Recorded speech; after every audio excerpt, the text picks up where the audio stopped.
News 21 में मैं हूं आपके साथ सुमन। आज हम बात करने जा रहे हैं महिला आरक्षण बिल को, जो कि संसद में आज विशेष स्तर के दौरान जो है महिला आरक्षण कानून 2023 जो है वो प्रभावी हो रहा है, जिसके तहत लोकसभा और विधानसभा में महिलाओं का जो आरक्षण है, जो टोटल सीटें हैं वो 33% तक जो है आरक्षित होंगी। इस पर बात करने के लिए हमारे साथ में बीजेपी से एकता अग्रवाल जी जुड़ गई हैं और कांग्रेस प्रवक्ता मीनाक्षी जी हमारे साथ जुड़ी हैं। हम उनसे बात करते हैं और जानते हैं इसके बारे में पूरी जानकारी।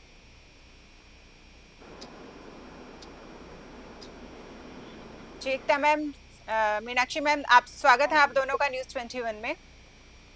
सबसे पहले तो मैम मैं एकता मैम आपसे जानना चाहूंगी कि ये जो आरक्षण जो 33% आरक्षण हम जो महिलाओं के लिए दे रहे हैं, इसमें क्या इस ये जो नीति लागू होगी इसमें महिलाएं जो हैं उनकी जो भागीदारी है वो कितनी बेहतर साबित होगी? किस दृष्टिकोण से देख रहे हैं आप इसको? देखिए, ये जो 33% आरक्षण जो हमारे मोदी जी के राज में दिया जा रहा है फाइनली अब महिलाओं को, उससे ना सिर्फ महिलाओं का सशक्तिकरण होगा बल्कि एक सशक्त भारत की नींव, एक विकसित भारत की।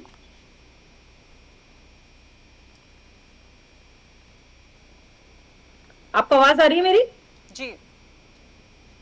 एक विकसित भारत की नींव हम रखेंगे, क्योंकि देखिए सिर्फ महिलाओं के सशक्तिकरण नहीं होगा, जैसा कि साइंटिफिकली भी प्रूव है कि जब जब महिलाएं सशक्त होती हैं तो वो बहुत सारे पहलुओं से जुड़ा हुआ होता है।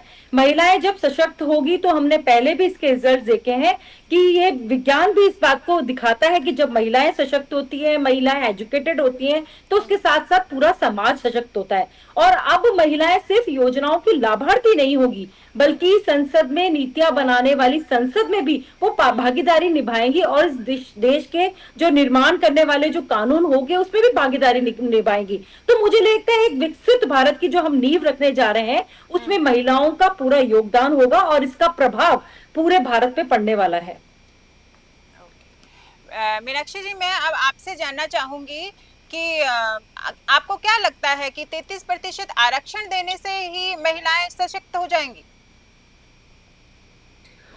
नहीं, देखिए, जो 33% आरक्षण की बात है, निश्चित रूप से ये एक अच्छा कदम होगा, लेकिन सिर्फ आरक्षण से उनमें एक स्वावलंबन आ जाएगा या आत्मविश्वास आ जाएगा, ऐसा नहीं है। हमें इसके साथ साथ और भी प्रयास करने होंगे, उनके शिक्षा के स्तर को बढ़ाना होगा।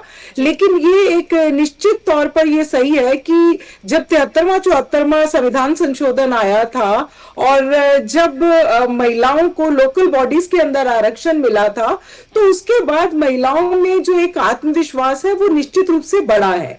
क्योंकि कहीं ना कहीं जब महिलाएं किसी भी निर्णय प्रक्रिया में भागीदार बनती हैं तो उनमें विश्वास पड़ता है और निर्णयों में भी संवेदनशीलता दिखाई देती है और स्त्रियों से जुड़े हुए मुद्दे, महिलाओं की शिक्षा, स्वास्थ्य से जुड़े हुए मुद्दों को प्राथमिकता मिलती है।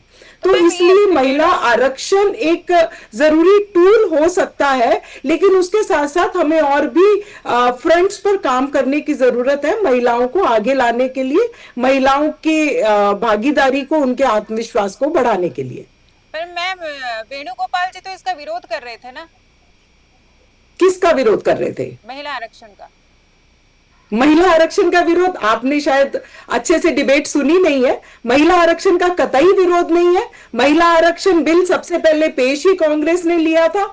अच्छा। और उसके बाद अभी भी, आज भी जो संसद में डिबेट चल रही है, कल डिबेट चली, सारी की सारी विपक्षी पार्टियां सिर्फ ये कह रही हैं कि हम महिला आरक्षण पे बिल्कुल साथ हैं, महिला आरक्षण का कोई विरोध नहीं है। विरोध है जो महिला आरक्षण के नाम पे डिलिमिटेशन को लेकर आया जा रहा है, उसका विरोध है। आप 543 का 1/3 आज कीजिए ना। और मैं तो कहूंगी कि कुछ तो सांसद ऐसे हैं जैसे कल्याण बनर्जी हैं वेस्ट बंगाल से, उन्होंने तो यहां तक कह दिया कि आप 50% कीजिए, तो हम अभी इसको सहमति देते हैं इसकी। और 2023 में भी सर्वसम्मति से ये लागू, मतलब इसको पास किया गया था। तो आप बताइए कहां किसका विरोध है? आपने शायद डिबेट अच्छे से सुनी नहीं है। जी, आप कुछ कहना चाह रही हैं? जी एकता जी। देखिए, जैसा कि मीनाक्षी जी कह रही थी कि इसकी लोकल बॉडीज में भी दिया गया, हम एग्री करते हैं कि लोकल बॉडीज में दिया गया, लेकिन वो बिना तैयारी के दिया गया था, तो उसके बहुत सारे दुष्परिणाम भी हम देखते थे कि गांवों में जो महिलाएं होती थी उनके पति राज करते थे।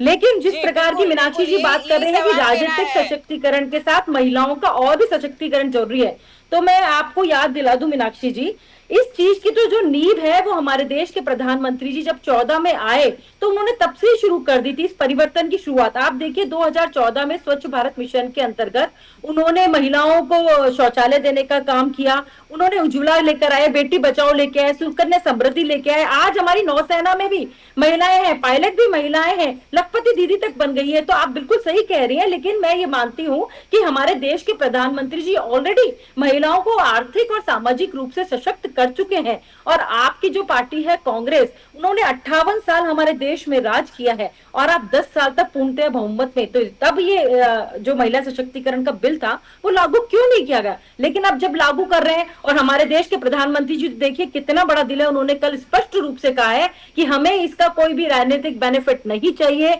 आप आइए, आप सबका स्वागत है, हम तो बेनिफिट भी आपको देंगे, आपके अखबारों में फोटो भी लगाएंगे। लेकिन क्योंकि ये जो मुद्दा है ये कोई मुद्दा नहीं है, ये राजनीति से जुड़ा हुआ मुद्दा नहीं है, ये किसी राज्य से जुड़ा हुआ मुद्दा नहीं है, ये हमारे देश की आधी आबादी से जुड़ा हुआ मुद्दा है। वो आधी आबादी जो देश का प्रतिनिधित्व कर सकती है उसको पूर्णतः पायदान पे लाने का मुद्दा है। मैं यहाँ आपसे एक सवाल करना चाहूंगी एकता जी, ज्यादातर क्या होता है कि जब महिलाएं राजनीति में होती हैं तो वो महिलाएं तो सिर्फ एक चेहरा होता है, लेकिन पीछे से जो संभाल रहे होते हैं उनके पति संभाल रहे होते हैं, किसी का भाई संभाल रहा होता है, तो ये प्रथा कब खत्म होगी?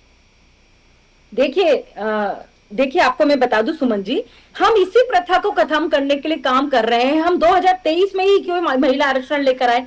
हमने 2014 में जब से हमारे देश के प्रधानमंत्री जी की सरकार आई, भारतीय जनता पार्टी की सरकार आई, तब से हमने इसकी शुरुआत कर दी। हमने महिलाओं को पहले आर्थिक और राजनीतिक रूप से सशक्त किया, और आप देखिए भारतीय जनता पार्टी की जो संगठन है उसमें भी आप देखिए पिछले 10 सालों से 33% महिलाएं दी गई हैं। तो हम तो पूरी तैयारी कर रहे हैं। मुझे लगता है कांग्रेस की बहनों को भी इसमें हमारा समर्थन करना चाहिए कि अगर इस प्रकार का बिल आएगा और वो लागू होगा तो कहीं ना कहीं मेरी या मीनाक्षी जैसे जो प्रवक्ता है वो कहीं ना कहीं वो भी जाकर के टिकट लेके चुनाव लड़ सकेंगी। मैंने आपको फिर कहा ये कोई राजनीतिक मुद्दा नहीं है, किसी राज्य से जुड़ा हुआ मुद्दा नहीं है, हमारे देश की आधी आबादी और उसके सशक्तिकरण से जुड़ा हुआ मुद्दा है। जी जी। अब मैं मीनाक्षी मैम आपसे सवाल करना चाहूंगी, जैसे कि एकता मैम ने कहा कि कांग्रेस अब 2014 में आई है बीजेपी, तो उससे पहले तो कांग्रेस का ही राज था, तो महिला बिल तब लागू क्यों नहीं हुआ? देखिए 2010 में भी प्रयास हुए थे और 2010 में राज्यसभा में पारित भी हो गया था, लेकिन आप जानती है कि संसद में पारित करवाने के लिए संख्या बल चाहिए होता है। 1996 में भी लेकर आए थे और उस समय विरोध किसने किया था? विरोध करने वालों में इन्हीं की पार्टी थी जिन्होंने विरोध किया था, और ये लोग 2014 में आ गए थे तो इनके पास तो बहुत पूर्ण बहुमत था। फिर इन्होंने 2023 तक का इंतजार क्यों किया? और फिर 2023 से लेके अब तक भी 30 महीने हो गए, 30 महीने इन्होंने क्यों लटकाया? तब 2023 में भी मल्लिकार्जुन खड़गे जी ने और तमाम विपक्षी पार्टियों ने कहा था कि इसको आप सेंसस और डिलिमिटेशन से लिंक मत कीजिए, इसको आप तुरंत प्रभाव से लागू कीजिए। 2018 में हमारे नेता राहुल गांधी जी ने मोदी जी को चिट्ठी लिखकर कहा था कि आप 2019 से महिला आरक्षण को लागू कीजिए। तो महिला आरक्षण का विरोध कतई नहीं किया गया। और जैसा कि मैं अभी थोड़ी देर पहले भी कहा था कि 73वां संविधान संशोधन विधेयक राजीव गांधी जी के कार्यकाल में आया था और लोकल बॉडीज में 33% आरक्षण उसी के चलते मिला था, और उसी के चलते आज 15 लाख चुनी हुई महिला प्रतिनिधि है हमारी लोकल बॉडीज के अंदर, जो 33% नहीं बल्कि 40% हिस्सा रखती हैं। तो इसलिए महिला आरक्षण की पहल वो कांग्रेस द्वारा ही की गई है, और महिलाओं को जो पीछे लेके जाने का, महिलाओं की तो हमेशा विरोधी रही है बीजेपी, और ये तो मनुस्मृति से चलने वाले लोग हैं। और मनुस्मृति में महिलाओं के लिए क्या क्या लिखा हुआ है ये आप और ये खुद एकता जी भी अच्छी तरह जानती है कि मनुस्मृति में महिलाओं के लिए क्या क्या वर्ड यूज किए गए हैं, क्या क्या लिखा हुआ है। और मैं आपको एक और बात बताऊं, अभी कल इनके जो कानून मंत्री हैं मेघवाल जी, उन्होंने क्या स्टेटमेंट दिया है कि ये जो कानून आ रहा है इससे neither men nor states will suffer any loss from reservation। तो उनको पुरुषों की सीटों को खोने का डर है, इसीलिए वो 543 में से 1/3 नहीं लेके आना चाह रहे। उनको लग रहा है कि पहले हम बढ़ाएंगे, उसके बाद हम 1/3 देंगे, वरना तो जो एग्जिस्टिंग पुरुष है उनकी सीटें चली जाएंगी। वरना उनके ये स्टेटमेंट का क्या मतलब हुआ, आप बताइए। उन्होंने कहा है कि neither man nor states will suffer from this reservation. ये इनके कानून मंत्री बयान दे रहे हैं। जी एकता जी जवाब दीजिए। एकता जी देखिए सुमन जी, जी 1971 में जब फर्स्ट बार जनगणना हुई, 72 में परिसीमन हुआ, 76 में स्थगन आदेश आए। उसके बाद में ये जो 543 की ये जो बात कर रहे हैं, ये संख्या वहीं से निकल के आई थी। उसके बाद में 81 में जनगणना हो गई, 91 में जनगणना हो गई। आप सोचिए 72 से लेकर के अभी तक इस तरह की कोई जनसंख्या में वृद्धि नहीं हुई।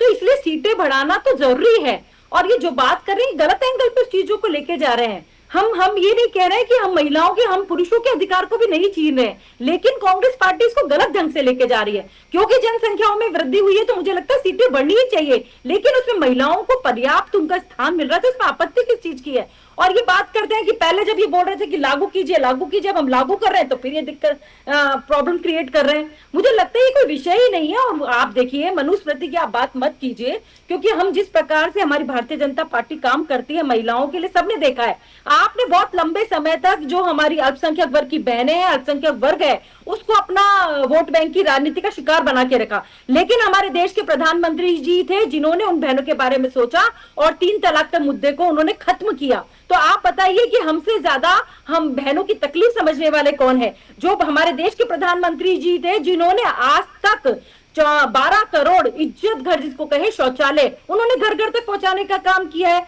वही प्रधानमंत्री जी जिन्होंने 10 करोड़ एलपीजी कनेक्शंस महिलाओं को दिए हैं। तो भारतीय जनता पार्टी से ज्यादा, हमारे देश के प्रधानमंत्री से ज्यादा मुझे नहीं लगता कि कोई भी एक महिला की तकलीफ को समझ सकता है, इसके सशक्तिकरण के लिए काम कर सकता है। बस कांग्रेस के पास एक ही काम है कि वो हर चीज में अटकाने का, भटकाने का, लटकाने का काम करती है, जैसा कि उन्होंने महिला आरक्षण के मामले में भी लटकाने का काम किया था।